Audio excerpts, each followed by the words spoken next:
বৈষম্য বিরোধী ছাত্র আন্দোলনের ঘোষিত কর্মসূচি মার্চ ফর জাস্টিসে যোগ দিতে হাইকোর্টের সামনে এলে কিছু আন্দোলনকারীকে এভাবেই ধরে নিয়ে যায় পুলিশ। এ সময় আশেপাশের সাধারণ মানুষ আন্দোলনকারীদের সাথে একাত্মতা পোষণ করে পুলিশকে প্রতিরোধ করার চেষ্টা করে।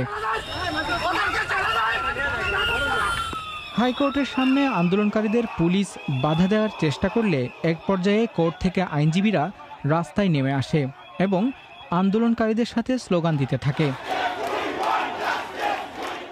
ন্যায় বিচারের প্রয়োজনে দাবিতে তারা এখানে এসেছিল এবং সেখানে প্রথমে 5 জন ছাত্রকে তুলে নিয়ে যাওয়া হয় প্রিজেন্ট ভ্যানে। সে খবর শুনে আমরা আইনজীবীরা ভিতর থেকে এসেছি তাদের সাথে এখানে একত্রতা জানাতে।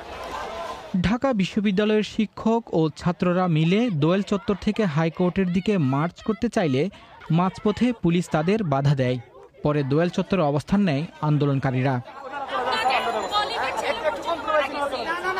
ছাত্রদেরকে এখানে আটক করা হয়েছে, তাদেরকে ছাড়ানোর আমরা ব্যবস্থা করেছি। কোনোভাবেই আমাদেরকে তারা যেতে দিবে না। আমরা অনেক অনুরোধ করেছি, আমরা অনেক যুক্তি দিয়ে কথা বলেছি। তাদের কথা হলো আমরা যেতে পারবো না, কোনোভাবেই এখান থেকে যেতে পারবো না। এই যে একটা ফিয়ার ক্রিয়েট করা এবং হচ্ছে আমাদেরকে জড়ো হতে না দেওয়াটা, এই জড়ো হতে না দেওয়ার সমস্যাটা আমরা মনে করি যে মানে একটা ভয়ের বহিঃপ্রকাশ। আমাদের দাবি তো ন্যায়সঙ্গত দাবি, আমরা তো এখানে আন্দোলন করতে এসেছি, আমরা তো এখানে চালাওপড়া করতে আসিনি। তারপর আমাদের এই ভয় পাওয়ার দাবিটা, আমাদেরকে দাবি কথা বলতে না দেওয়ার যে ব্যাপারটা, সেই ব্যাপারটাতে আমরা অনেক বেশি অসন্তুষ্ট। আমাদের ভাইদের যাদেরকে নিয়ে যাওয়া হয়েছে, আটক করা হয়েছে, তাদের মুক্তির জন্য আজকে আমাদের দাবি। যাদেরকে মেরে ফেলা হয়েছে তাদের মৃত্যুর বিচার আমরা চাই। এটা হচ্ছে আজকে আমাদের দাবি, জাস্টিস। এদিকে বরিশালেও পিস ফর জাস্টিস কর্মসূচি পালন করতে রাস্তায় নেমেছিল শিক্ষার্থীরা। বুধবার বেলা 11টার দিকে বামপন্থী ছাত্র সংগঠন সমাজতান্ত্রিক ছাত্র ফ্রন্ট ও বরিশাল ব্রজমোহন কলেজের শিক্ষার্থীরা সদর রোডের দিকে যাওয়ার সময় পুলিশ সেখানে বাধা দেয়। এ সময় বিক্ষোভকারীদের সাথে ধাওয়া পাল্টা ধাওয়া হয় তাদের।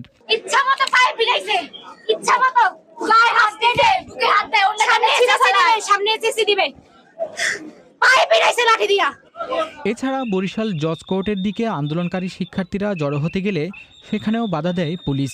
এই দুই ঘটনায় অন্তত 10 থেকে 15 জন আহত হয়েছে। এখানে কোনো সাধারণ শিক্ষার্থী না, এখানে প্রতিটা আপনারা দেখেন যে এখানে আসলে কারা আছে। মার্চ ফর জাস্টিস কর্মসূচির অংশ হিসেবে বুধবার সকাল 10টা থেকে চট্টগ্রামে বিক্ষোভ করেছে শিক্ষার্থীরা। এই সময় চট্টগ্রাম আদালত চত্বরে হাজারের বেশি আন্দোলনকারী অবস্থান নেয়।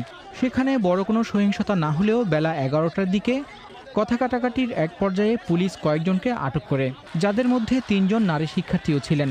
এই সময় বিক্ষোভকারীদের সমর্থনে 2 শতাধিক আইনজীবীও বের হয়ে আসেন। মানুষ তাদের সন্তানদের বিচার চাইছে, আমরাও কথা দিচ্ছি, আমরাও বিচার না নিয়ে ফিরব না। সিলেটে বিক্ষোভরত শিক্ষার্থীদের একটি মিছিলে টিয়ার শেল ও সাউন্ড গ্রেনেড নিক্ষেপ করে ছত্রভঙ্গ করে দিয়েছে পুলিশ। মিছিল নিয়ে শাহজালাল বিজ্ঞান ও প্রযুক্তি বিশ্ববিদ্যালয়ের শিক্ষার্থীরা সিলেট শহরের সুবিদবাজার এলাকায় গেলে পুলিশ তাদের আটকে দেয়। এ সময় ধাক্কাধাক্কির ঘটনা ঘটে। এক পর্যায়ে মিছিলকারীরা বাধা উপেক্ষা করে অগ্রসর হতে থাকলে পুলিশ টিয়ার শেল এবং সাউন্ড গ্রেনেড ব্যবহার করে তাদের ছত্রভঙ্গ করে দেয়। আমরা বিচার চাই কেন আমাদের ছাত্রদেরকে চোর ডাকাতের মতো মেসে মেসে হানা দিয়ে ঘরের দরজা লাথি মেরে ভেঙে রাতের বেলা তাদেরকে ধরে নিয়ে আসতেছে? এটা কি ফিলিস্তিন? এটা কি ইসরায়েলের আক্রমণ? বাংলাদেশের আইন শৃঙ্খলা বাহিনী কি ইসরায়েলের দোসর? কোটা আন্দোলন ঘিরে মার্চ ফর জাস্টিস কর্মসূচির অংশ হিসেবে বিক্ষোভ মিছিল করেছে জাহাঙ্গীরনগর বিশ্ববিদ্যালয়ের শিক্ষার্থীরা। এই সময় গ্রেফতারকৃত সকল শিক্ষার্থীদের নিঃশর্ত মুক্তির দাবিতে গণস্বাক্ষর কর্মসূচি পালন করে তারা।